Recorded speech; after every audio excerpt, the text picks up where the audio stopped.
Hey everyone, welcome back to my YouTube tutoring channel where I will be doing tutoring videos for STEM subjects, which is mostly math in this case. Today I'll be doing a calculus video to determine whether a function is continuous based on limits. This should have been released earlier, but I just forgot to do it then, so I'm just doing it now. I will link this video in the first two videos, so the limits and continuity videos. So, without further ado, let's get started.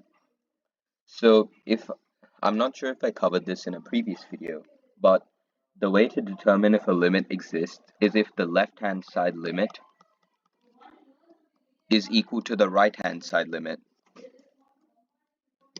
So, I'm just taking any point x equals a and any function f of x. So, if the limit of f of x as x approaches a from the left is equal to the same limit from the right, then the limit exists. However, to determine if this function is continuous, the actual value at that point has to also be equal to this limit. So f of a has to be equal to this limit for it to be continuous. So when you look at the discontinuities, there are two discontinuities for which the limit doesn't even exist. And this is the jump discontinuity and vertical asymptote.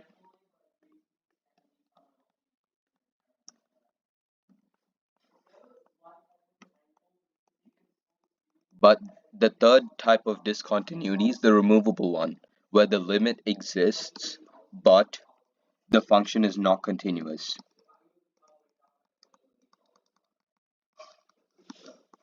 And I will just call this the whole. So in all of these cases, the function is not continuous because it is not actually defined at that exact value. And we'll take the graph y equals x squared over x.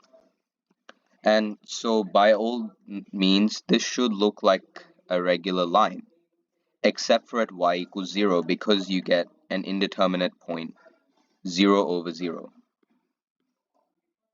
And for some reason this does not seem to be showing yet, but it is meant to be a whole.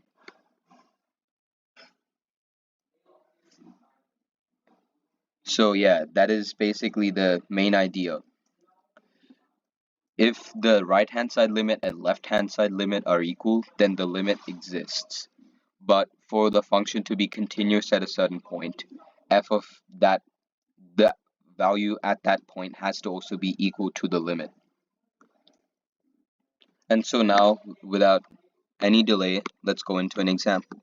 Say f of x is equal to x squared for x not equal to 0, and 1 for x equals 0. Let's see what this looks like when you graph it.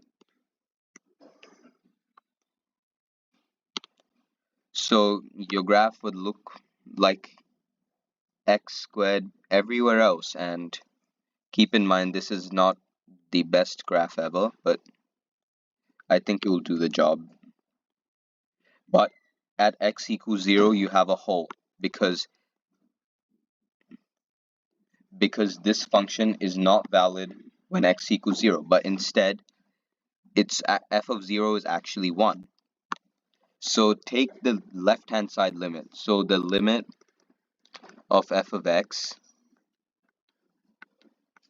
as x approaches 0 from the negative is equal to 0 because you take this equation over here for the limit and this equation over here for the actual value. This one for the actual value, this one for the limit. And same with the right hand side limit.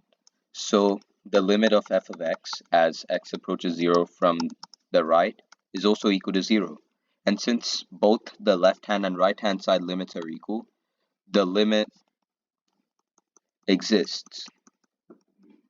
So limit of f of x as x approaches 0 is equal to 0.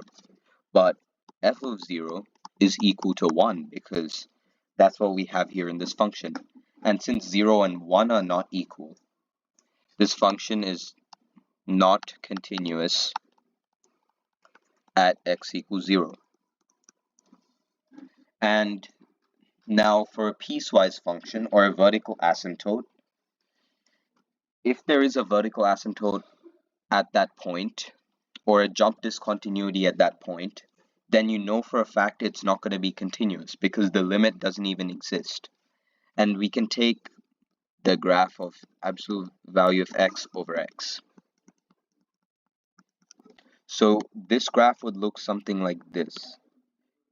It's -1 as you approach from the negative, and 1 as you approach from the positive. But at 0, it's not the same. You don't even need to find f of 0 because you already know that the left-hand side limit is -1 and the right-hand side limit is equal to 1. So you don't even need to do the next step of the problem to know it's not continuous because the limit doesn't even exist. So anyways, that's about all the time I have. Thank you so much for paying attention and keep practicing math and stay tuned for the next video.